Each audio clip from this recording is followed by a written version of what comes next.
আমি আজকে সকালে একটা ফেসবুকে একটা পোস্ট দেখতেছিলাম। ওইখানে ট্রাম্পের একটা ছবি দিয়ে লেখা আছে যে ট্রাম্প বলতেছে, "আমরা আচ্ছা।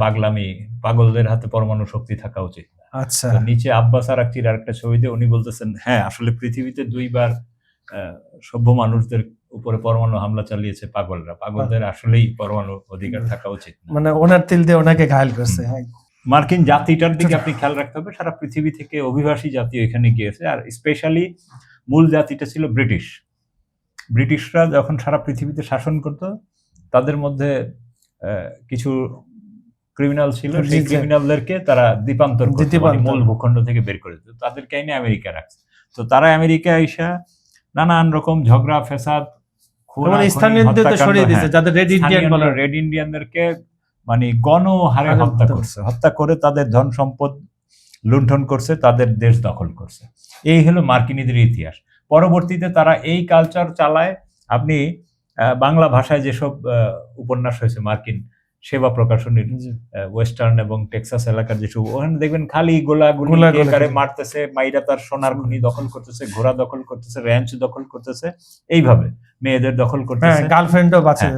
তো এই হলো মার্কিন যুক্তরাষ্ট্রের প্রাচীন ইতিহাস। মানে এটা তো খুব পুরনো দেশ না, পুরনো দেশ হলো রেড ইন্ডিয়ানদের। তাদের তো আর হিস্ট্রিটা আমরা পাচ্ছি না, আমরা পাচ্ছি সাম্প্রতিক কালের যে ২-২৫০ বছরের ইতিহাস। এরপরে এখানে পরবর্তীতে ব্রিটিশ সাম্রাজ্যের শেষে তারা আস্তে আস্তে একটা রাষ্ট্র হিসাবে আবির্ভূত হয়। বিভিন্ন স্টেট ছিল, এগুলো একটা চুক্তির মাধ্যমে মার্কিন যুক্তরাষ্ট্র হয়। পরবর্তীতে তারা তাদের দেশে যে কাজটা করছে, এইটা তারা সারা পৃথিবীতে করা শুরু করছে।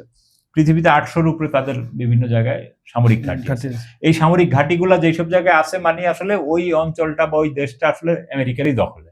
নামমাত্র একটা সরকার বা স্বাধীনতা আছে, যেটা আমরা মধ্যপ্রাচ্যে দেখতে পাই। ইভেন জাপানের মতো দেশে মার্কিন ঘাঁটি থাকার কারণে জাপানিরা চাইলেই কিন্তু মার্কিন যুক্তরাষ্ট্রের বিরুদ্ধে যেতে পারে না, কিছু বলতেও পারে না, করতেও পারে না। তাদের অর্থনৈতিক উন্নতি হচ্ছে, টেকনোলজিক্যাল সবই হচ্ছে। কারণ ওদের উত্তর কোরিয়ার একটা জুজুর ভয় দেখায় রাখছে। একই অবস্থা দক্ষিণ কোরিয়া। হ্যাঁ, তো এই যখন অবস্থা, তো সেই গত ফেব্রুয়ারিতে আইসা আমরা দেখলাম যে তারা যখন মানে পশ্চিম এশিয়া বা মধ্যপ্রাচ্য এই অঞ্চলে যখন সে আর ইরানের ইয়েটা নিতে পারতেছিল না, প্রতিরোধটা, তখন সরাসরি হামলাই করে বসলো। তো সেই হামলার পর থেকে আমরা প্রথমে দেখলাম যে ইরানি সভ্যতাকেই উড়ায় দিবে, তাই না, পৃথিবী থেকে নাই করে দিবে। এরপরে এখন বলতেছে যে ঘড়ির কাঁটা এগিয়ে যাচ্ছে, ইরানকে সতর্কবার্তা। আসলে এটা তো আমরা দেখতেছিলাম, মূলত সে যুদ্ধটা থামাইছিল, তার এই অঞ্চলের অস্ত্রের যে মজুদ ফুরিয়ে গেছিল, ব্যাকআপ দরকার ছিল। সেই ব্যাকআপের জন্য এবং ডিপ্লোম্যাটিক ভাবে চীনে তার বিশাল ব্যবসা আটকা পড়ছিল। চীনকে সে র্যান্ডম শত্রু এবং 150% ট্যাক্স ম্যাক্স দিয়ে অবস্থা খুব খারাপ করে ফেলছিল চীনের সাথে।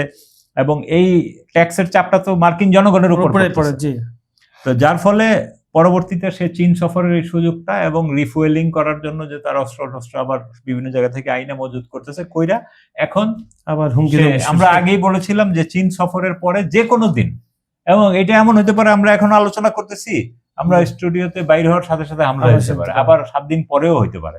হ্যাঁ, এবং এইবারও কিন্তু আপনি দেখেন, গতবার রোজার মধ্যে হামলা করছিল, আমরা ভাবছিলাম হয়তো ঈদের পরে করতে পারে, কিন্তু রোজার মধ্যেই হামলা করে ফেলছে। ঠিক এইবারও আমাদের সামনে আবার হজ এবং ঈদুল আজহা, কোরবানির ঈদ, এর আগেই হামলাটা করবে বলে আমার মনে হচ্ছে আর কি। কারণ যেহেতু সে যেভাবে বলছে, এবং মার্কিন বিভিন্ন সংবাদ মাধ্যমে এটা বলা হচ্ছে যে ঘন্টাখানেক পরে হইতে পারে, ওরাই বলতেছে। তো আমরাও তাই বলতেছি যে কোনো সময়, যে কোনো মুহূর্তে এটা ঘটে যেতে পারে। এবং ট্রাম্প এটা তার ট্রুথ সোশ্যাল পোস্টে দিয়েছে আর কি। তো এর আগে কিন্তু ঠিক এইটা সে পোস্ট দেওয়ার আগে আধা ঘন্টা কিন্তু সে ওই যে ইসরায়েলের প্রধানমন্ত্রীর সাথে টেলিফোনে আলাপ করছে। হ্যাঁ, তো টেলিফোনে আলাপ না, সরি, ওই নেতানিয়াহুর সাথে বৈঠকই করছে। নেতানিয়াহু এখন ওয়াশিংটনে আছে। হ্যাঁ, তো এখন দেখা যাক কত দ্রুত তারা এই অঘটন ঘটায়। আর এর মধ্যে ইরানিরাও কিন্তু সতর্কবার্তা দিয়ে দিয়েছে যে ইরান সর্বশেষ যে প্রস্তাব পাঠিয়েছিল তার সুনির্দিষ্ট জবাব দিতে ব্যর্থ হয়েছে যুক্তরাষ্ট্র। ওয়াশিংটনের পক্ষ থেকে আপোষের অভাবই আলোচনার অচল অবস্থার জন্য দায়ী।